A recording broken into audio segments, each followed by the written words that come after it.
Bismillahirrahmanirrahim. Alhamdulillahi Rabbil Alamin. Wassalatu wassalamu ala asyrafil anbiya'i wal mursalin. Nabiyina Muhammadin wa ala alihi wa sahbihi ajma'in. Assalamualaikum warahmatullahi wabarakatuh. So ngayon fiqh, insyaAllah,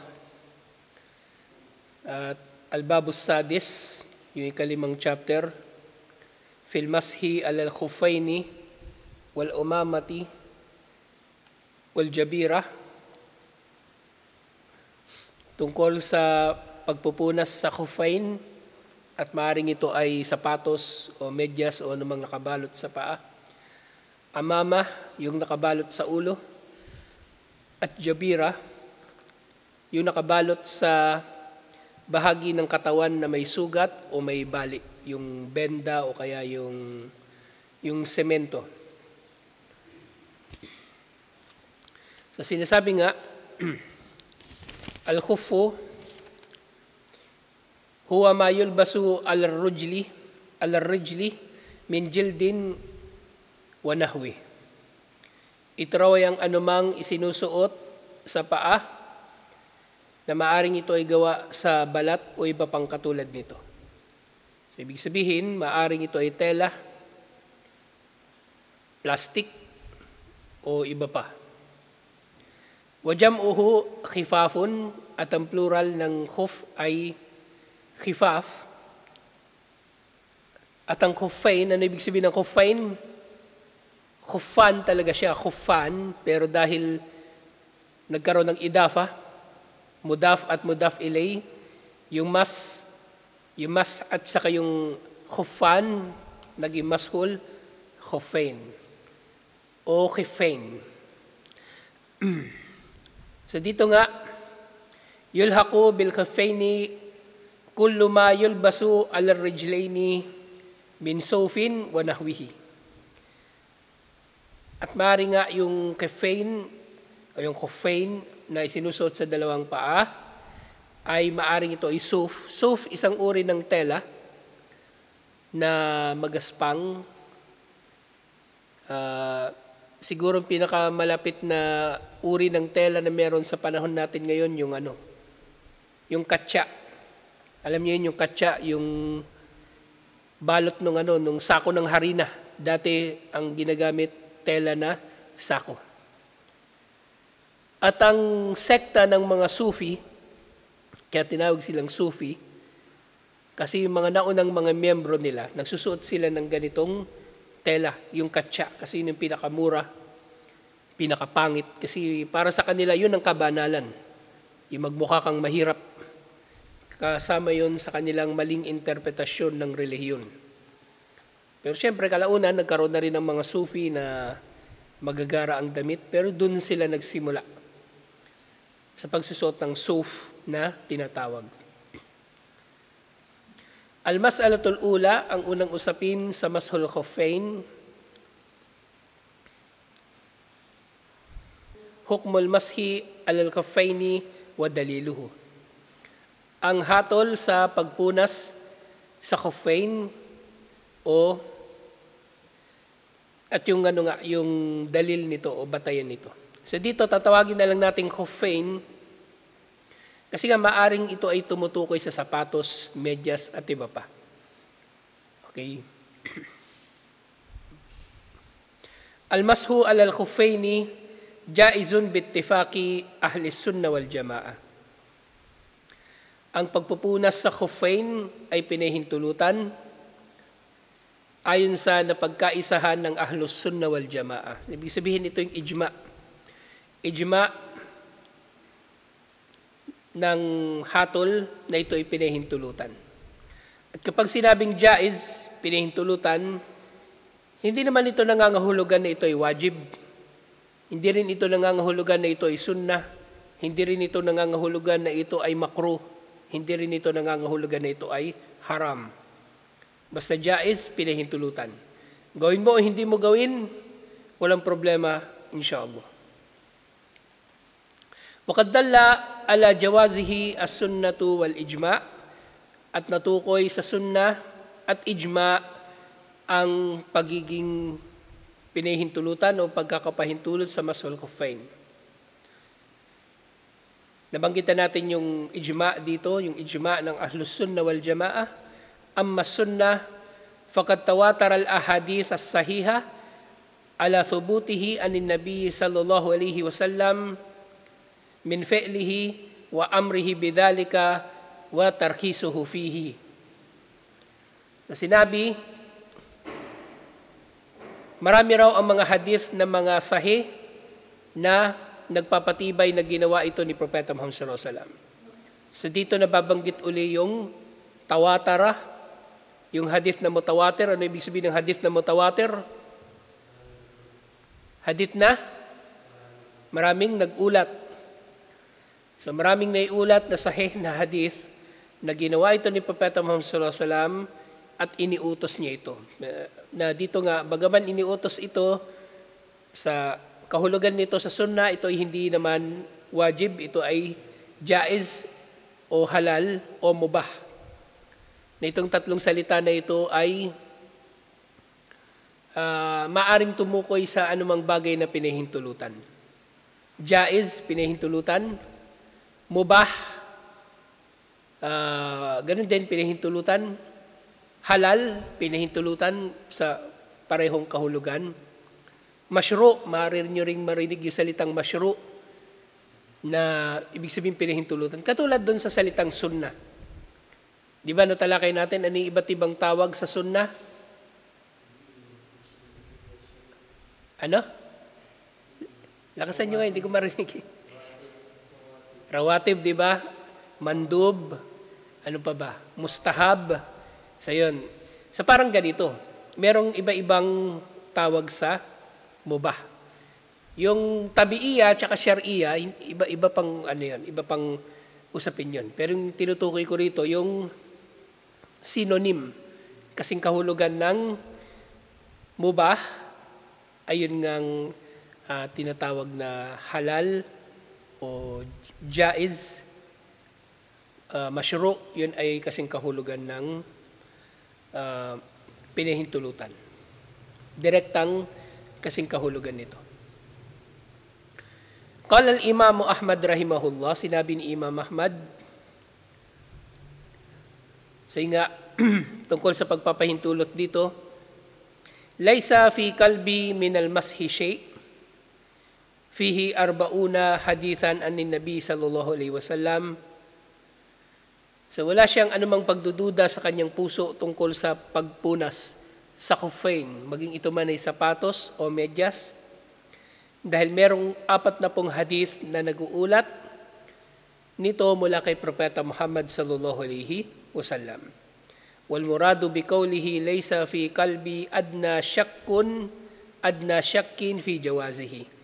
At ang ibig sabihin dito ni Imam Ahmad, wala siyang kahit anong pagdududa sa kanyang puso na mashru' o mubah, jaiz, halal ang pagpupunas sa khuffain. Waqala Al-Hasan Al-Basri, at sinabi rin naman ni Al-Hasan Al-Basri rahimahullah, haddathani sab'una min ashabi Rasulillahi sallallahu alaihi wasallam annahum masaha alal khuffain. Naiulat sa akin ng 70 na mga kasama ni Propeta Muhammad sallallahu alaihi wasallam. Ang 70 na ito lahat ay nagulat na si Propeta Muhammad sallallahu alaihi wasallam ay nagpunas sa ibabaw ng kanyang khuffain. Siyempre, unahin na rin natin nga, hindi pa nababanggit ito sa libro, pero ilagay na natin sa context. So yung pagpunas sa khuffain na ito na tinutukoy, yung pagpunas sa ibabaw ng medyas o sapatos. Na kung halimbawang naisuot mo na yung medyas o yung sapatos, pagkatapos mong magkamit ng tahara sa pamagitan ng wudu o ng gusul, kapag nasuot mo yung medyas o yung sapatos, sa susunod na pagwudu mo, pwedeng hindi mo nahubarin yung medyas o sapatos para hugasan ng paa. Sapat na ang pagpunas sa ibabaw ng medyas o sapatos. Okay? So binibigyang diin ko yung sapatos kasi pinahintulutan din ito. Okay, so kung sinuot mo yung sapatos mo pagkatapos mo maligo sa umaga bago pumasok sa eskwelahan, pag magwudu ka sa eskwelahan, punasan mo yung ibabaw ng sapatos, magsala ka ng nakasapatos, walang problema. Walang problema. Magsala ka ng nakatsinelas, walang problema. Sa pagpunas ng sapatos, ganun din, kung anong kondisyon sa pagpapahintulot na pupunasan mo na lang yung medyas mo, sa halip na hubarin mo at hugasan sa pagwudu, ganun din sa sapatos ha. Dapat yung sapatos na isuot mo pagkatapos mo magwudu. Nagmedyas ka, nagsapatos, ganun. Tapos yung sapatos mo dapat lampas sa bukong-bukong. High cut na sapatos. Hindi pwedeng low cut na sapatos. Kung bota pwede, combat shoes, yung high cut na safety shoes, yun pwedeng punasan sa ibabaw na lang kung magwudu ka. Hindi mo na siya kailangang hubarin. Pero kung yun nga, yung sapatos mo, hindi siya high cut, so pwede mo pa rin gawin na punasan mo yung medyas, pero kung magsasala ka, nakasapatos ka, pwede rin naman. Okay? Punasan mo yung medyas mo, isuot mo yung sapatos mo, kung magsasala ka sa labas naman, halimbawa sa eskwelahan, nagsala ka dun sa may basketball court o hindi ka na naghubad ng sapatos, wala ring problema, inshallah. Pero kung naka-high cut ka ng sapatos, sinuot mo yon nakatulad ng kung paano mo sinuot yung medyas na pagkatapos ng wudu. So pwedeng punasan mo yung ibabaw ng sapatos, magsala ka ng nakasapatos, inshallah, na high cut. Pero ganun din nga, kung yun nga, ulitin ko, kung low cut, hindi yung sapatos ang pupunasan mo, yung medyas, inshallah. At pwede kang magsala ng nakasapatos pa rin. So yun yung paglilinaw natin doon sa mashul khuffain. Alhamdulillah, kasi ang hukom doon sa khuffain ay katulad lang, applicable siya sa medyas at applicable siya sa sapatos. O kung meron ka pang isinusuot sa ibabaw ng sapatos, pwede rin. Di ba, yung mga nagmomotor, may sinusuot pa sila ng plastic. So ganun din. Maaring applicable din yun doon, inshallah. Yung pagpupunas nga, basta ito ay pinahintulutan kapag naisuot mo yung sapatos o yung medyas pagkatapos mo magwudu o maggusol. O sa panahon na hindi pa nasisira ang iyong tahara. Halimbawa, naligo ka ng umaga, alas 6, tapos hindi pa nasira yung wudu mo hanggang alas 8 ng umaga, nagsuot ka ng sapatos, nagsuot ka ng medyas, so pwedeng magpunas ka na lang sa ibabaw ng sapatos o medyas sa susunod na iyong pagwuwudu. At ang hikmah dito ay pagpapadali. Pagpapadali, taysir.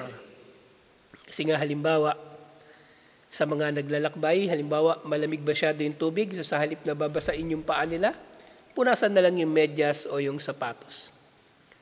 Tapos kayo din, halimbawa, nasa eskwelahan kayo, nasa mall, di ba mahirap minsan yung maghugas ng paa doon sa lababo? Kasi mataas yung lababo o kaya parang kakaiba tingnan para sa mga kuffar, lalo na ipinapatong mo yung paa mo doon para hugasan mo ng tubig. So mainam itong pagpupunas na lang sa medyas o sa sapatos, alhamdulillah. Ito ay pinahintulutan ni Allah subhanahu wa ta'ala para sa taysir ng pagsasabuhay natin sa ating relihiyon, para mapadali ang ating relihiyon. Alhamdulillah. So sinabi nga doon sa nabanggit ni Al-Hasan al-Basri, wa min hadihi al-ahadith, hadithu Jarir bin Abdullah, qala, ra'aytu Rasulullah sallallahu alaihi wasallam bala thumma tawadda'a wa masaha ala khaffayhi. Kabilang sa mga naiulat ni Al-Hasan al-Basri, yung hadith na iniulat ni Jarir bin Abdullah, sinabi ni Jarir, nakita ko si Propeta Muhammad sallallahu alaihi wasallam na umihi, at pagkatapos ito siya ay nagwudu, at sa kanyang wudu ay pinunasan na lang niya ang kanyang khuffain. At yung khuffain na ito, sa konteksto na ito, nung hadith na ito, yung sinasabi ditong khuffain, yung sapatos na balat. Sapatos na balat na manipis siya na parang medyas. Ganun yung khuffain na tinutukoy noon. At ito'y hadith na iniulat ni Imam Muslim. At sa isa pang nababanggit, qala al-A'mash an Ibrahim,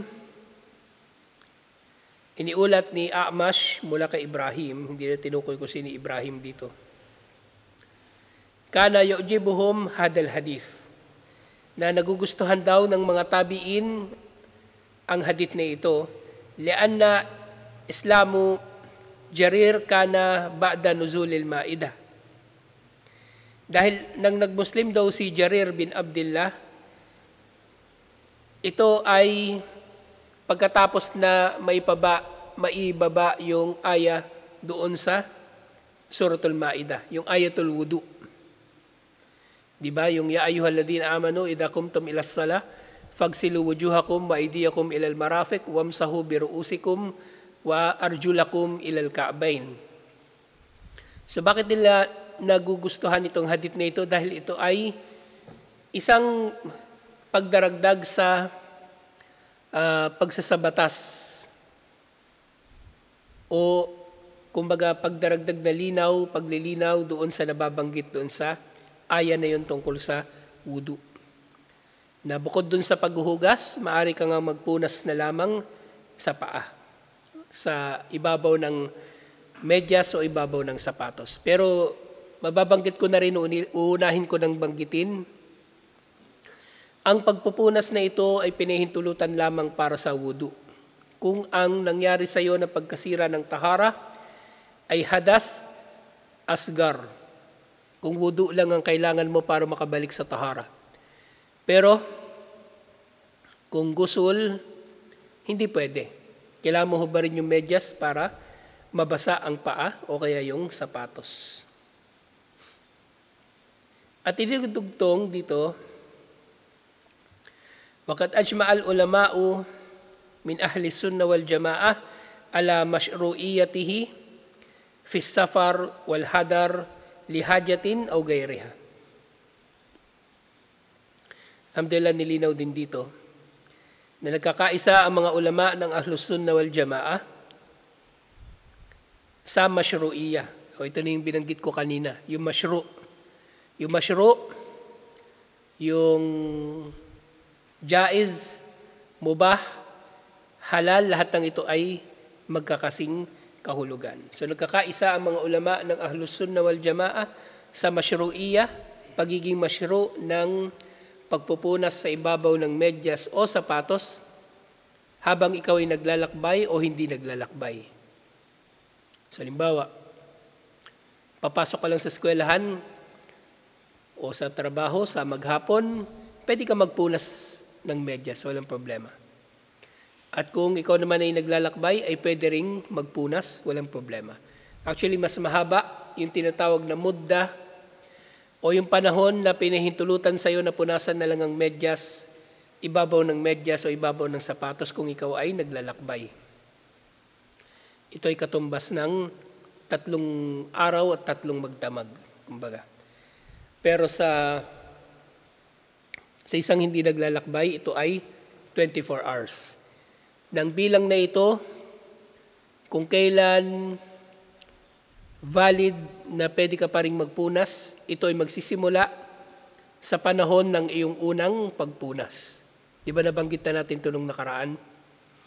So, halimbawa, nagudo ka alas 6 ng umaga, tapos nagbihis ka na, nagsuot ka ng medyas, duhor, alas 12, nagpunas ka ng medyas o ng sapatos.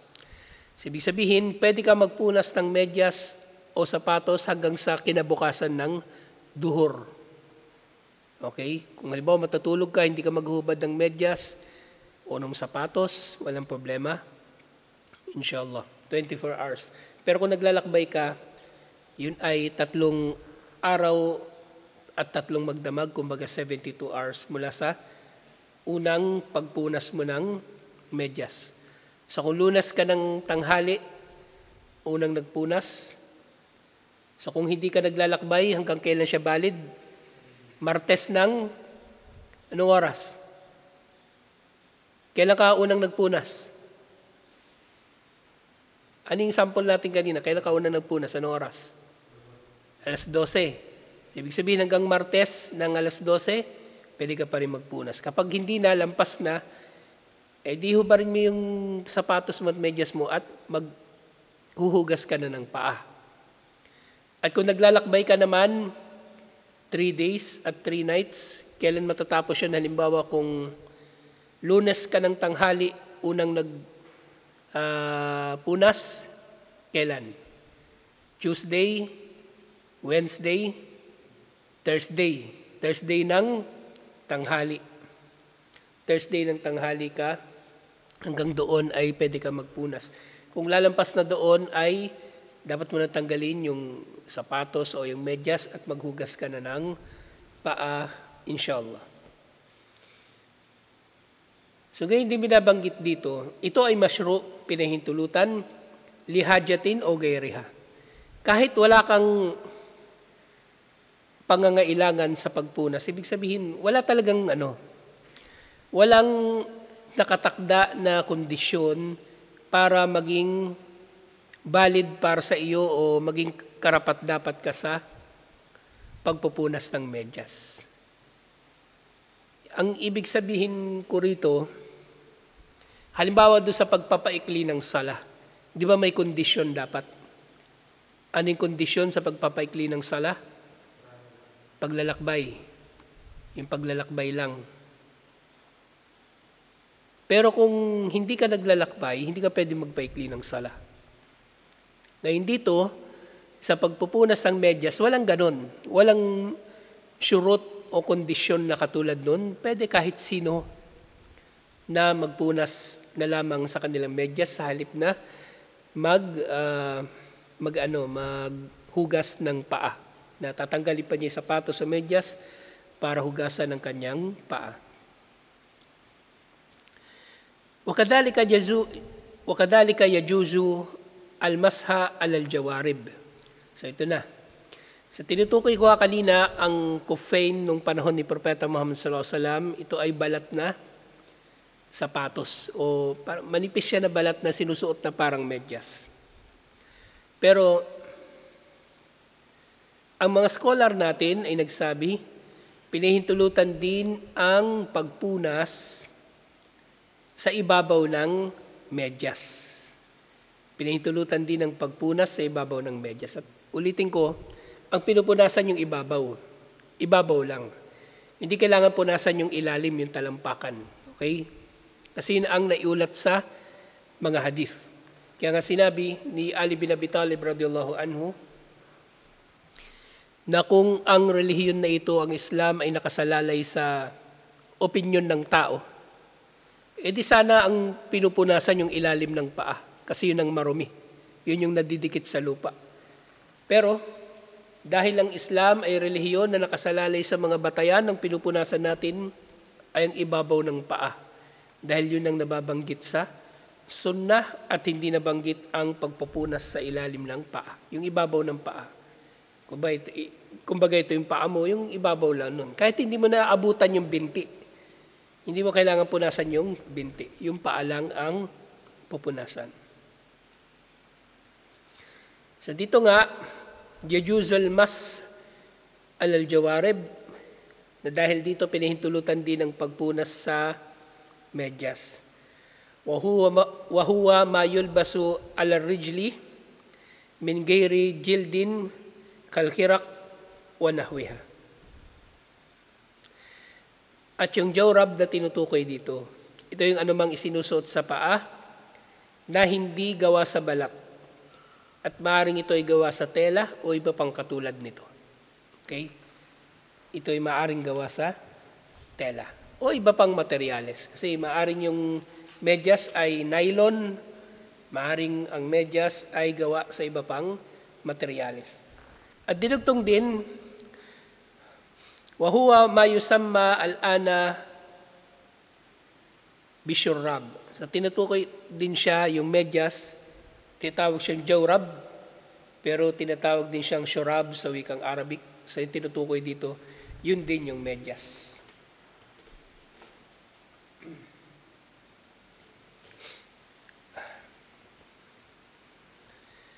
At dinugtong liannahuma kalkufi fi hajatir rajuli ilayhima. Ang medyas, kaya ito ay tinuring ng mga scholar na katulad ng kuf, katulad ng balat na sinusuot sa paa ng panahon ni Propeta Muhammad sallallahu alaihi wasallam. Ito ay dahil sa ito'y tumutugon sa pangangailangan ng mga tao sa mga ito. Kumbaga pareho ng function, pareho ng gamit. Okay? Maaaring magkaiba sila ng materyales. Leather, yung kuffain nung panahon ni Propeta Muhammad sallallahu alaihi wasallam. At ngayon naman yung medyas ay tela, pero pareho sila ng function, pareho ng gamit. So pareho ng illa, pareho ng kadahilanan. Na dito nga, wal illatu fihima wahida. Ang kadahilanan ng pagsusuot ng dalawang ito, kuffain man na balat ng hayop o kuffain na o jawrab na medyas na gawa sa tela, pareho lang sila ng illa, pareho lang sila ng gamit. Waqad intashara libsuha akthar min al-khuf. At sa panahon natin ngayon, mas maraming tao ang nagsusuot ng medyas kaysa sa khuf o yung leather nga na suot sa paa. Fayajuzu al-masha alayha idha kanat satira. At pinahintulutan ng pagpunas sa medyas kung ito ay satira. Satira, matatalakay pa natin yan maya-maya kung may oras pa.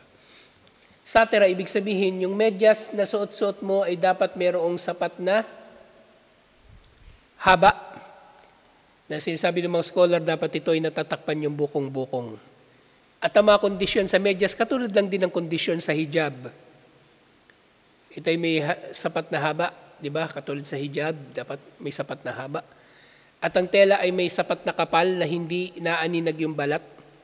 So, ibig sabihin yung stockings, hindi pwede punasan. Yung stockings, hindi pwede punasan. At meron pang scholar na nagsasabi, may mga scholar na nagsasabi na yung medyas na butas, hindi pwedeng pupunasan. Pero actually, mas marami sa mga scholar na nagsabi na pwede. May butas yung medyas mo, pwedeng punasan yun, walang problema. Huwag naman yung malaki. Maliit na butas lang, isang butas, dalawang butas, pwede na yun. Pero yung malaking butas na hiwa na, hindi pwede.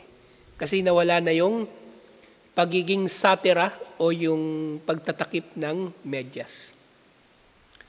So yun, di ba, dapat sapat na haba, sapat na kapal, at walang masyadong maraming butas. Kung may butas man, walang problema, inshallah. Na mabanggit naman natin dito, inshallah, na panghuli ngayong gabi.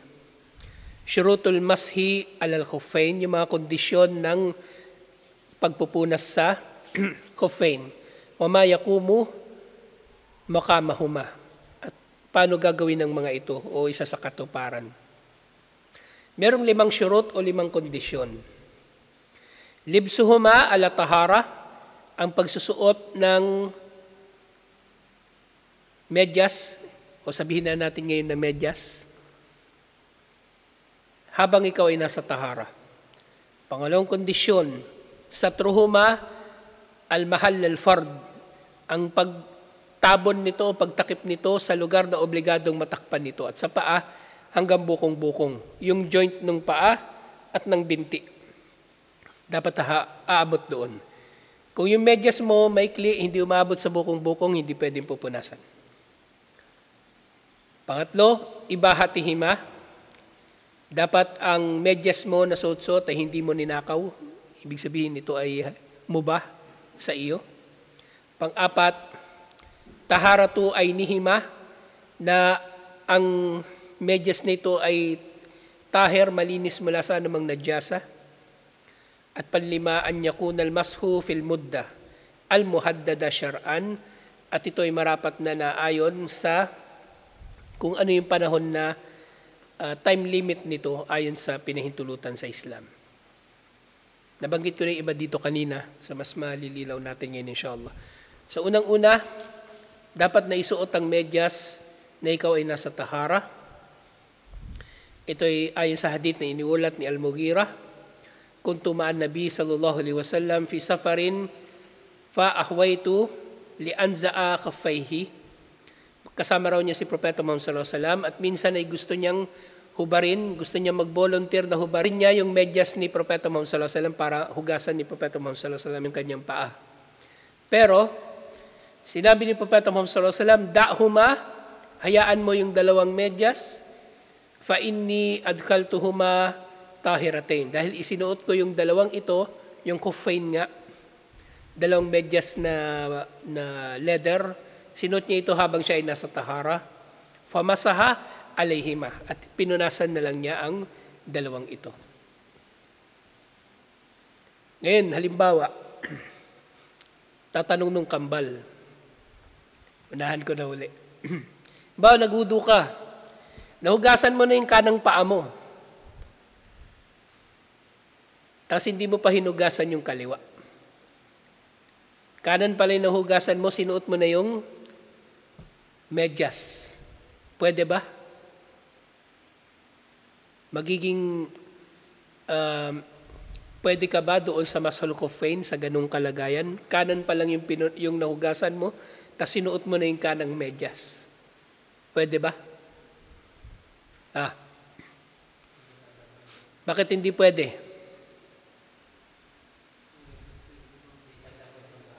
Hindi pa tapos yung wudu. Kasi dapat tapos yung wudu. Katulad sa sala. Buti naalala ko ngayon. Sa sala, diyan minsan nalilate ka.